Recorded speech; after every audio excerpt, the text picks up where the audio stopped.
I remember reading a quote that says, I wish you failure so you could better temper success. I wish you sadness so you could better measure joy. And I often say the ability to learn is a gift, even when pain is your teacher. Pain plus reflection equals progress. What's the painful moments in your life, right? What's the reflection that's attached to it? And what's the progress that's going to come as a result of it? Failure should not become a prison house where you're held hostage the rest of your life by your mistakes. You might be down, but down is not your destiny. Life is full of uncertainty. So if you live this life like you have a whole bunch of second tries and opportunities, you're not going to get the most out of it. You got to live each and every single day like tomorrow's not guaranteed, because I promise you it's not. Everything starts in the thoughts you think. You are no better than the thoughts you think. If you think little, you go little. If you think weak, you go weak. If you think up, you go up. One thought. Slap yourself in the head. One thought. That's how close you are. I hear so many people talk about the things that they want in life, but not what they're willing to do to get those things. There's not going to be any handouts. You're going to have to sacrifice something in order for you to get everything. Everything you deserve. Not what you want, but what you deserve. If you're not willing to put in the time, the effort, and the work, why on earth do you think you deserve anything? I tell you all the time that if you can see the invisible, you can do the impossible. I said if you can see the invisible, you can do the impossible. If you can see it, if you can get a vision, the Bible says without a vision, people perish. That's why you had to get a new mind. Once you get a new mind, you start building outwardly what you see inwardly. Listen to me. Most people give up when they're tired, but a disciplined person gives up when they're done. Discipline is the bridge between your goals and your outcomes. Either suffer the price of discipline or suffer the price of regret. Inspiration gets you going, but it's discipline that keeps you growing. Lay a disciplinary structure on yourself. Get the chaos in check. And then you can move towards a state that's freer. This is discipline first. Like, look, if you're going to become a concert pianist, there's going to be several thousand hours of extraordinarily disciplined practice. That's the imposition of order on your potential, let's say. But what comes out of that is a much grander freedom. What is preventing most people from moving in the direction that they want to move is a lack of discipline. And no one wants to hear that answer. It's the harshest answer. It's not cool. It's not good clickbait, right? If you want to make progress in your life, you got to have discipline. Mm-hmm. That's how you get there. Discipline is the root of all good qualities. Where there is no vision, the people perish. So the key to your life is finding a vision that imposes discipline on you. Now, one thing I want to straighten out, big time. Discipline is not punishment. It's not. Discipline is training. That's all it is. If you change your mind, your mindset, and really focus it on what discipline really is, you start to welcome discipline. You welcome self-discipline into your life. Big picture thinkers broaden their outlook by striving to learn from every experience. They don't rest on their successes, they learn from them. More importantly, they learn from their failures. They are able to do that because they remain teachable. If you desire to be a big picture thinker, then get out there and try a lot of things, take a lot of chances, and take time to learn after every victory or defeat.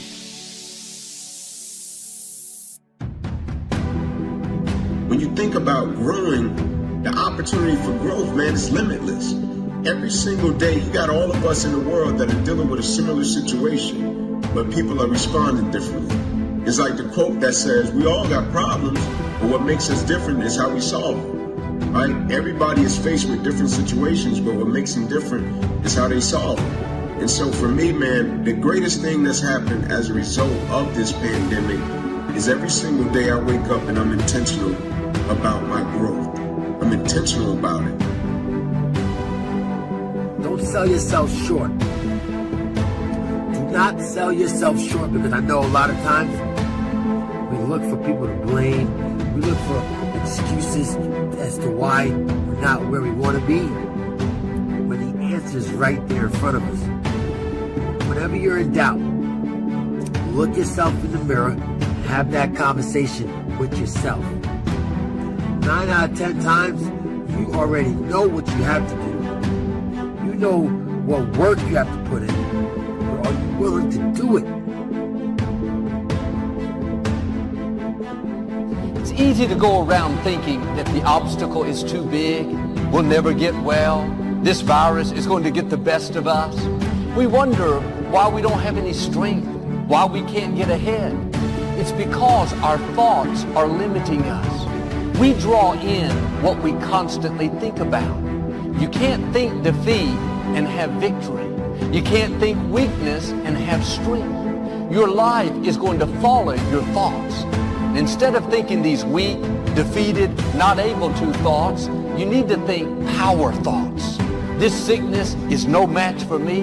This virus can't stop my destiny. This trouble at work is not how my story ends. Victory starts in our mind. Success, breakthroughs, new levels depends on our thinking. Be careful what you think, because your thoughts run your life. Here's the clue. Make rest a necessity, not an objective. The objective of life is not to rest. The objective of life is to act. Think of more disciplines. Think of more ways and means in which to use your own wisdom and your own philosophy, and use your own attitude, your own faith, your own courage, your own commitment, your own desires, your own excitement. Invest it in discipline so that it's not wasted. The smallest of discipline. Thereby transform your life. Join the 5%, join the 10%, join the 3%. If you don't do that, if you get up and you just have no discipline whatsoever, you get no value of anything. You know, diets don't work when you don't do them. Exercise doesn't work when you don't do them. But most of the people have some experiences that they want to shift. And once you shift those things, your whole life changes. But life is constant growth. My life isn't here because I went to one seminar one time and now my life is fit for life. I work out, I train my mind, I train my body, and it becomes a lifestyle. I had been working my whole life. And what I didn't understand, by being determined to chase something, by being committed to it, and what commitment is staying true to what you said you were going to do long after the mood that you have set it in has left. You see, people think commitment is saying, yes, I'll do it on the days when it feels good. But I have been committed to everything that I ever started in my life, and I never stopped and I never quit it. And so by being committed to everything that I started, I finished it. It built a certain type of spirit. It built a certain type of mentality. It built a certain type of individual. And so now I couldn't quit even if I wanted to. I couldn't lay in the bed even if I wanted to. I couldn't stop even if I wanted to. I had too much sweat equity in my life and everything that I was doing. I want you to be terrified of sitting on your ass and doing nothing. That is what I want you to be afraid of waking up in 6 days or 6 weeks or 6 years or 60 years and being no closer to your goal. You've made no progress. That is the horror. That is the nightmare. That is what you need to be truly afraid of. The masses will use their time being a spectator. We have been conditioned and programmed to be spectators, to watch people live their dreams. You want to use your time living the kind of life that people watch you. You want to use your time perfecting your skill and your passion to stand out as an expert. I'd rather be an overachiever than be average. I'd rather fail than live a mediocre life. I deserve more than that. You deserve more than that. But are you willing to take the steps that it takes to get there? Ask yourself, are you truly hungry? Are you truly passionate about the things you want in life? Because you can get it. You can get it. It's really, really simple. But it won't be easy. And it's not supposed to be. The moment that you commit yourself then all unforeseen incidents, people, things that can happen that are positive begin to come your way. And basically the whole thought was the fact that nothing comes to you until you commit yourself. Change is inevitable. So here's what's going to happen. No matter what's going on in your life, it's not permanent. Everything is going to change. So there's two things you can do with change. You can react to it or you can participate in it. So if you keep waiting around, you're going to have to react to the change. And now you're behind. But if you participate in the change, if you know the job you have is not going to last forever. I'm just telling you. COVID proved that already. So what you got to start doing is you got to start anticipating that it's going to change and just start living your life with the preparation for change. No matter what you're doing, you could be doing more. Remember that. It's 24 hours in a day. You got to use as many of those hours to prepare stability for yourself as you can. If you have any dreams of being rich, you cannot sleep 8 hours a day.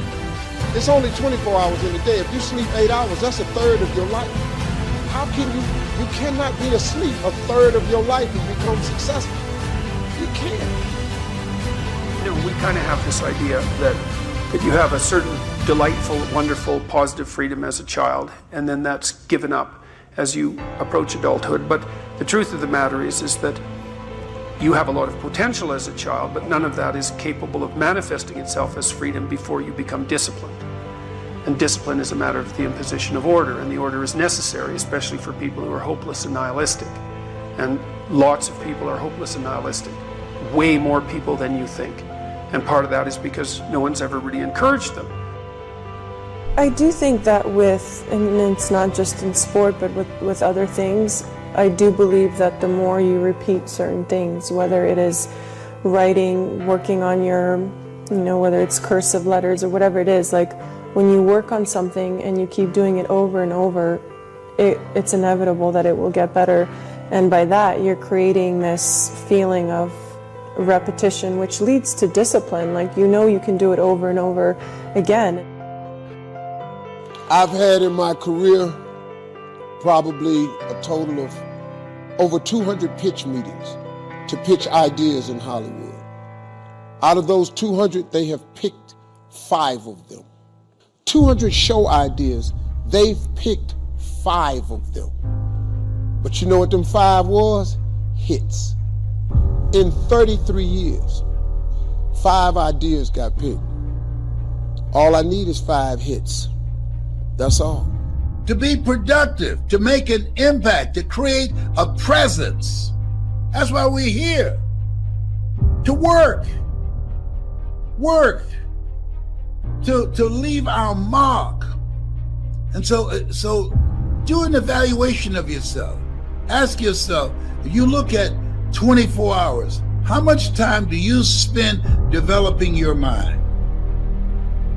How much time do you spend learning a new skill? The economy has changed. 47 million jobs will be lost to artificial intelligence. Majority of money being made on the planet is being made virtually at home on a computer. The game has changed. And I'm encouraging you, get around people who are using their time productively, because people rub off on you. When you know your purpose, that narrows how you use your time. How are you using your time? You have something special. You have the ability to do more than you can ever begin to imagine. If discipline comes from somewhere else, it's very, very hard to remain consistent because you tend to resist.